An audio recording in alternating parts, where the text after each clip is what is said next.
Selamat malam saudari, puji Tuhan malam hari ini kita akan sama-sama melihat di dalam porsi Yohanes pasal 14 sampai dengan 16. Saudari, sebelum kita memasuki, saya akan pimpin di dalam doa. Mari kita berdoa. Tuhan Yesus, terima kasih Tuhan, Engkau Tuhan yang senantiasa menjaga dan memelihara kami. Karena itu Tuhan, Engkau mendapatkan Tuhan, biarlah Tuhan melalui menikmati firman-Mu di dalam porsi Yohanes pasal 14 sampai 16 ini, Tuhan membawa kami juga semakin mengenal Dikau yang adalah Allah Tritunggal yang telah tinggal di dalam kami hari ini. Terima kasih Tuhan. Amin. Puji Tuhan saudari, malam hari ini kita akan sama-sama melihat di dalam porsi Yohanes pasal 14 sampai 16. Di sini saya mengambil satu topik dengan judul Allah Tritunggal yang datang sebagai hayat dan tinggal di dalam kaum beriman. Saudari, di dalam Yohanes pasal 14 sampai 16 ini ya, saya mengambil 3 pokok ya. Yang pertama di Yohanes pasal 14 yaitu ada rumah Bapa, di pasal 15 ada pokok anggur, dan juga di pasal 16 ada pekerjaan roh itu. Saudari, sebelum masuk ke dalam porsi ini, kita perlu melihat ya bahwa Injil Yohanes ini dibagi menjadi 2 bagian utama. Bagian pertama tersusun dari 12 pasal pertama dan memperlihatkan bagaimana Kristus dan datang melalui inkarnasi untuk membawa Allah masuk ke dalam manusia. Ini adalah kedatangannya. Lalu saudari, kita melihat di bagian kedua, yaitu di dalam pasal 14 sampai 21. Di situ menunjukkan bagaimana Kristus pergi melalui kematian dan kebangkitan untuk membawa manusia masuk ke dalam Allah. Ini adalah kepergiannya. Amin. Saudari, di dalam pasal 14 ini kita juga melihat ya, perlu melihat latar belakang dan konteksnya, waktu dan tempat, yaitu peristiwa ini terjadi ketika perjamuan terakhir, yaitu malam sebelum penyaliban ya, di mana Tuhan berbicara kepada murid-murid bahwa Dia akan pergi. Lalu kita melihat ya, pada saat itu kondisi dari murid-muridnya itu adalah mereka bingung, mereka takut dan cemas akan kepergian Kristus. Bahkan pada saat itu ya, di akhir ayat 13 Petrus mengatakan Tuhan akan pergi kemana. Tetapi di awal pasal 14 ayat 1, di situ kita melihat ya bahwa Tuhan mengatakan, janganlah gelisah hatimu, percayalah kepada Allah, percaya jugalah kepadaku. Di sini ya, Tuhan kembali memperlihatkan ya kepada murid-murid ya, dengan mengatakan bahwa janganlah gelisah hatimu. Di sini Tuhan menyuruh murid-murid itu untuk percaya kepada Tuhan, karena Tuhan tidak akan meninggalkan murid-murid itu sendirian. Lalu kita melihat ya saudari, keterkaitan dari pasal 14, 15, dan 16 ini ya, yaitu adalah Allah Tritunggal. Di pasal 14 kita melihat di situ ada Bapa sebagai perencana, di mana di situ Bapa memberikan ya, atau dikatakan ya, di situ akan menyediakan tempat tinggal, yaitu adalah bait, tempat kediaman Allah itu sendiri. Lalu di pasal 15 di situ kita melihat ada putra sebagai pelaksana, yaitu di mana Tuhan mewahyukan dirinya sebagai sang pokok anggur itu, dan kita kaum berimannya adalah ranting-rantingnya. Karena itu di pasal 15 ini ya, menjelaskan bagaimana kehidupan saling tinggal antara Kristus dan juga kaum beriman. Lalu kita melihat di pasal 16, yaitu berbicara mengenai Roh Kudus itu sebagai penggenap. Di situ dikatakan bagaimana ketika Tuhan pergi ya, Dia akan memberikan satu penolong, yaitu Roh Kudus itu sendiri yang tinggal di dalam kaum beriman ya. Bagaimana Roh itu menjadi satu dengan kaum beriman. Saudari, kita melihat ya di poin A, di situ berhuninya hayat untuk membangun tempat kediaman Allah, yaitu digambarkan di dalam pasal 14 sampai dengan pasal 16. Lalu di poin 1, penyaluran Allah Tritunggal untuk menghasilkan tempat tinggalnya, yaitu di pasal 14 ayat 1 sampai 31. Di poin A, kita melihat di situ dikatakan bahwa Yesus pergi melalui kematian dan Kristus datang dalam kebangkitan untuk membawa kaum beriman ke dalam Bapa, yaitu di pasal 14 ayat 1 sampai 6. Di situ di Yohanes pasal 14 ayat 2 dikatakan, di rumah Bapakku banyak tempat tinggal. Jika tidak demikian, tentu aku mengatakannya kepadamu, sebab aku pergi ke situ untuk menyediakan tempat bagimu. Ya saudari, di sini dikatakan ya, di rumah Bapakku. Di rumah Bapakku ini adalah mengacu kepada bait, yaitu tubuh Kristus sebagai tempat kediaman Allah, yang adalah gerejanya hari ini. Jadi saudari, bukan yang dimaksudkan ini bukan surga ya, tetapi adalah tempat kediaman Allah, yaitu gerejanya hari ini. Lalu saudari, kita melihat di poin B, di situ Allah Tritunggal menyalurkan dirinya ke dalam kaum beriman. Di dalam pasal 14 ayat 7 sampai 20. Di poin 1 kita melihat bahwa Bapa terwujud dalam Putra, tertampak di antara kaum beriman. Itu di pasal 14 ayat 7 sampai 14. Di Yohanes pasal 14 ayat 10 di situ dikatakan ya Putra tidak bekerja sendiri.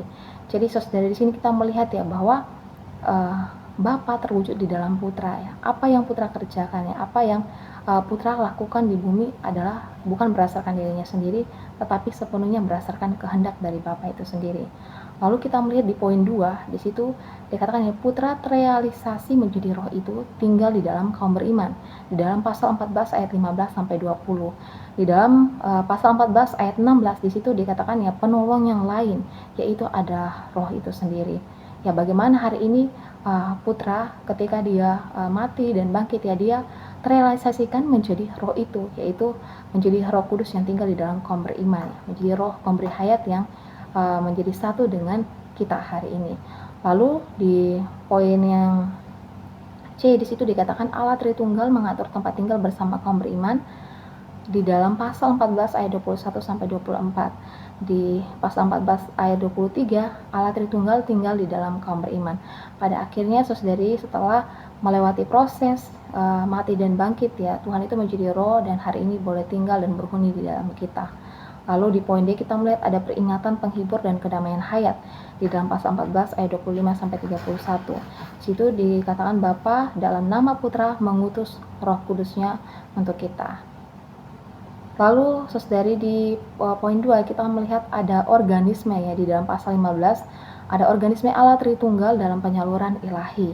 Itu di dalam pasal 15 sampai dengan pasal 16. Di poin A kita melihat ya pohon anggur dan ranting-ranting adalah satu organisme untuk memuliakan Allah melalui mengekspresikan kelimpahan hayat ilahi di dalam pasal 15 ayat 1 sampai 11. Dikatakan di Yohanes pasal 15 ayat 5, akulah pokok anggur dan kamulah ranting-rantingnya. Siapa saja yang tinggal di dalam aku dan aku di dalam dia, ia berbuah banyak. Sebab di luar aku, kamu tidak dapat berbuat apa-apa. Ya saudari, kita melihat ya di Yohanes 15 ayat 5 ini ya, bagaimana Kristus mewahyukan dirinya sebagai pokok anggur itu. Dan hari ini kita adalah ranting-ranting. Karena itu sebagai ranting perlu tinggal di dalam dia agar kita dapat berbuah banyak. Jika di luar Tuhan, kita tidak dapat berbuat apa-apa. Lalu di poin B kita melihat bahwa ranting-ranting saling mengasihi, berbuah mengekspresikan hayat ilahi, yaitu di dalam pasal 15 ayat 12 sampai dengan 17. Di pasal 15 ayat 16 itu dikatakan Tuhan memilih kita untuk pergi menghasilkan buah. Ya, saudara di sini kita melihat ya bahwa hari ini bukan kita yang memilih, tapi Tuhan yang memilih kita untuk menghasilkan buah. Karena itu sebagai ranting kita perlu terus tinggal, terus melekat kepada sang pokok anggur itu. Lalu di poin C kita melihat bahwa pohon anggur dan ranting-rantingnya terpisah dari dunia, dibenci dan dianiaya oleh dunia agama. Yaitu pasal 15 sampai dengan pasal 16. Dikatakan di ayat 19 bahwa hari ini kita bukanlah milik dunia. Karena itu hari ini kiranya kita menjadi orang-orang yang tetap tinggal di dalam pokok anggur itu. Lalu saudari kita lanjut di poin yang ketiga, yaitu melihat ada suatu pekerjaan roh itu berkesimpulan akhir pada perbauran antara keilahian dengan keinsanian di dalam pasal 16 ayat 5 sampai dengan 33. Di poin A kita melihat ada kepergian putra untuk kedatangan roh itu di pasal 16 ayat 5 sampai 7. Di pasal 16 ayat 7 di situ kita melihat adalah proses putra pergi dan datang menjadi penolong. Bagaimana putra sebagai putra itu sendiri ketika dia melewati proses ya dia mati dan bangkit, dia akhirnya menjadi penolong yang dapat realisasikan menjadi roh itu hari ini yang tinggal di dalam kita. Lalu di poin B kita melihat pekerjaan roh itu yaitu di pasal 16 ayat 8 sampai 15. Yang pertama itu mengisafkan dunia. Di ayat 8 di situ dikatakan pekerjaan roh itu yaitu mengisafkan dunia akan dosa. Lalu kita juga melihat bahwa di poin 2 memuliakan putra dengan mewahyukan putra bersama dengan kelimpahan Bapa kepada kaum beriman di pasal 16 ayat 12 sampai 15. Di ayat 13 di situ kita melihat Allah Tritunggal tergarap ke dalam dan berbaur menjadi satu dengan kaum beriman. Pada akhirnya ya hari ini Allah, Bapa, Putra dan Roh itu ya adalah satu, boleh tergarap dengan bersama dengan kita kaum berimannya hari ini. Saudari, selanjutnya kita melihat ya teladan dari pasal 14 sampai 16 ini ya. Ya, di sini kita melihat ada 3 teladan yang diberikan ya atau ditunjukkan oleh Tuhan Yesus itu sendiri. Yang pertama kita melihat ya Tuhan Yesus menjadi penghibur bagi murid-muridnya dengan mengatakan jangan gelisah di dalam Yohanes pasal 14 ayat 1. So, dari sini kita melihat ya bahwa Tuhan sungguh tidak meninggalkan para murid itu ya ketika mengatakan bahwa dia akan pergi, tapi Tuhan menghibur mereka gitu dengan mengatakan jangan gelisah dan membawa mereka untuk percaya kepada Tuhan. Lalu yang kedua yaitu Tuhan adalah Tuhan yang setia janji. Di dalam Yohanes pasal 14-16 ya kita melihat ya bahwa ketika Tuhan itu pergi untuk menggenapkan tujuan Allah, dia juga tidak meninggalkan kita, tapi dia berjanji akan memberikan satu penolong, yaitu menjadi Roh itu, dan hari ini berhuni di dalam kita, sehingga hari ini kita juga dapat berkontak dengan dia dan menikmati dia hari demi hari. Lalu yang ketiga, kita melihat bahwa dia adalah Tuhan yang penuh kasih. Di dalam Yohanes 15 ayat 12-13 ya digambarkan ada satu perintah untuk mengasihi. Ya, hari ini pun seperti Kristus yang terlebih dahulu mengasihi kita, ya sebagai orang yang mengasihi Tuhan, kita pun juga perlu belajar untuk mengasihi saudara-saudari kita yang lain dengan mengambil Kristus menjadi kasih kita yang sejati. Nah itu saudari bagaimana di dalam kehidupan kita ya dapat kita aplikasikan, yaitu kita perlu kembali datang kepada Bapa sebagai sumber segala sesuatu. Ya hari ini kita perlu melihat ya apa yang kita perlukan ya, apa yang kita kerjakan, bahkan apa yang kita alami dalam kehidupan kita, kita perlu kembali datang kepada sang sumber itu yang adalah Bapa itu sendiri. Lalu saudari yang kedua, kita juga perlu tetap tinggal di dalam Kristus sebagai pokok anggur untuk senantiasa ada di dalam aliran hayat dan berbuah. Ya saudari, jika kita terlepas dari pokok anggur, maka hari ini kita akan mati gitu. Kita tidak akan hidup gitu. Kita akan kering gitu. Karena itu kita perlu senantiasa tetap tinggal di dalam pokok anggur itu. Lalu yang ketiga saudari, kita juga perlu senantiasa menjadi orang yang tinggal ya dan dipimpin oleh Roh itu. Karena jika kita tidak dipimpin oleh Roh itu, maka hari ini kehidupan kita pun akan kehidupan yang berdasarkan diri kita sendiri. Karena itu kita hari demi hari perlu belajar tetap tinggal di dalam Roh itu. Saudari, di dalam pengalaman saya juga tidak mudah ya. Seringkali saya tidak tinggal di dalam sang pokok anggur itu. Di dalam pengalaman ketika berkoordinasi dengan saudari yang lain ya, ketika bersekutu dan juga terhadap suatu acara bagaimana kami mengerjakannya ya. Terkadang saya menjadi orang yang tidak mau menerima pendapat atau masukan dari saudari yang lain gitu, dan saya berdasarkan opini saya sendiri gitu, sehingga dengan opini saya sendiri ya saya mengerjakan segala sesuatu sendiri tanpa bersekutu dengan saudari.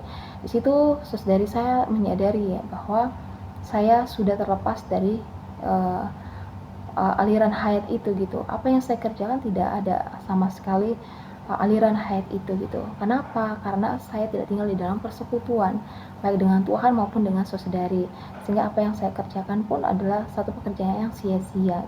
Karena itu melalui teladan Tuhan di dalam Yohanes pasal 14-16 ini ya, saya melihat bahwa hari ini saya perlu tetap tinggal di dalam pokok anggur itu.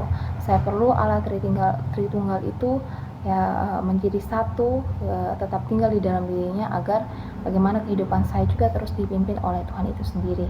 Ya saudari, kiranya ini juga menjadi latihan kita ya. Hari ini kita perlu melihat bahwa Dia adalah Allah Tritunggal itu, Bapa, Putra, dan Roh itu hari ini sudah berhuni di dalam kita, menjadi satu persona yang hidup di atas kita. Karena itu di dalam kehidupan kita, bahwa kita juga senantiasa terus berjalan di dalam Roh, dipimpin oleh Tuhan itu sendiri, sehingga kehidupan kita juga bisa menjadi berkat bagi orang lain. Amin.